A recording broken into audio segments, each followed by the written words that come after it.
नमस्कार आमार भुरिभोज चैनेले सकलके स्वागत जानाई। Welcome to my channel Bhuribhoj. आमी आज के बानाबो सम्पूर्ण अन्य रकम स्वादेर निरामिष पेपर तरकारी। तार जोन्नो पेपर खोसा छाड़िए एई अंशटा किन्तु अवश्यई छाड़िए निते हबे, नइले तरकारिटा तेतो हये जाबे। पेपेगुलोके एरकम भावे पातला पातला करे एइभावे केटे निয়েছি। पातला पातला करे केटे निले एटा भाजते अनेक सुविधा हबे, अनेक ताड़ाताड़ी भाजा हये जाबे और खेतेও ভালো লাগবে। আর এখানে আমি দুটো ছোট সাইজের টমেটো আর কয়েকটা কাঁচা লঙ্কা আর ছোট চামচের হাফ চামচ মতন আদা বাটা নিলাম। এটাকে একটু জল দিয়ে মিক্সিতে ভালো করে পেস্ট করে নেব। ফ্রাইং প্যানে সরষের তেল গরম করে নিয়েছি। এবার পাতলা পাতলা ছোট ছোট করে কেটে রাখা পেঁপেগুলো দিয়ে দেব। এই পেঁপেগুলোকে কিন্তু খুব ভালো করে একদম লাল করে ভেজে নিতে হবে।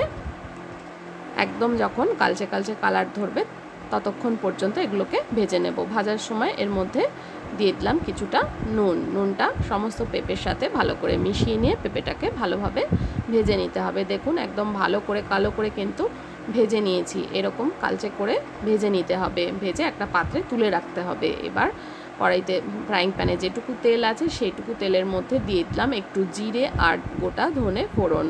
ফোড়নটা ভালো করে ভেজে নেব। ফোড়নটা ভাজা হয়ে গেলে এবার এর মধ্যে অল্প পরিমাণে একটু হলুদ গুঁড়ো দিয়ে দেব, এতে করে ঝোলের কালারটা কিন্তু ভালো আসবে। আর দিয়ে দিলাম ধনে গুঁড়ো। রান্নাটায় জিরে গুঁড়ো ব্যবহার করব না, ধনে গুঁড়ো দিয়ে করব।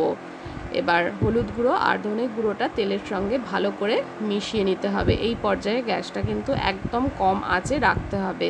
এবার টমেটোর যে পেস্টটা তৈরি করেছিলাম, টমেটো আদা কাঁচা লঙ্কা, সেটা দিয়ে দিলাম। এই টমেটো পেস্টটাকে খুব ভালো করে একদম শুকনো হওয়া পর্যন্ত কষিয়ে নেব।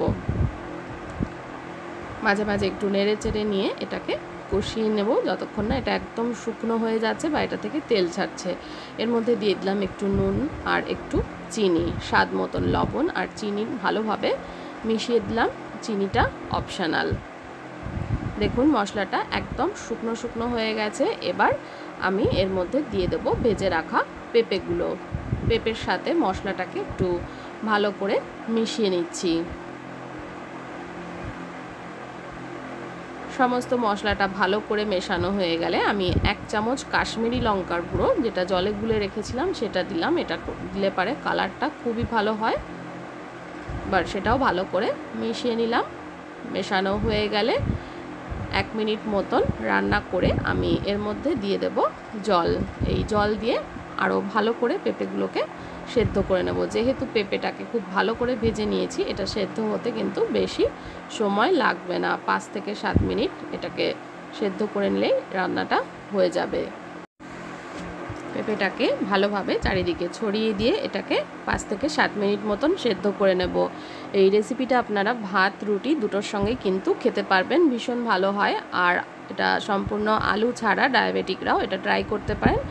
ডায়াবেটিকরা এটা চিনি ছাড়া অবশ্যই ট্রাই করবেন। এটা ভালো করে ফুটিয়ে নিচ্ছি সেদ্ধ হয়েছে কিনা। এবার খুন্তি দিয়ে একটু ভেঙে দেখে নেব সমস্ত পেঁপেগুলো সেদ্ধ হয়েছে নাকি, এইভাবে দেখে নিতে হবে। পেঁপেগুলো কিন্তু সমস্ত পেঁপেগুলো খুব ভালো করে সেদ্ধ হয়ে গেছে। এবার আমি একদম শেষে এর মধ্যে দিয়ে দেব থেতো করা গরম মশলা। এখানে একটা এলাচ, কয়েকটা লবঙ্গ আর এক টুকরো দারচিনি রয়েছে, সেটাকে থেতো করে নিয়েছিলাম। এবার এটা ভালো করে মিশিয়ে নিচ্ছি। মেশালে এটা একদম তৈরি হয়ে যাবে। চাইলে রেসিপিটায় আপনারা লাস্টে একটু ধনেপাতা ব্যবহার করতে পারেন। এটা এবার সার্ভ করে দেব। এটা খাওয়ার জন্য কিন্তু একদম রেডি হয়ে গেছে। রেসিপিটা ভালো লাগলে যারা আমার চ্যানেলটাকে এখনও সাবস্ক্রাইব করেনি তাদেরকে অনুরোধ করব সাবস্ক্রাইব করে নেওয়ার জন্য। সকলে ভালো থাকবে।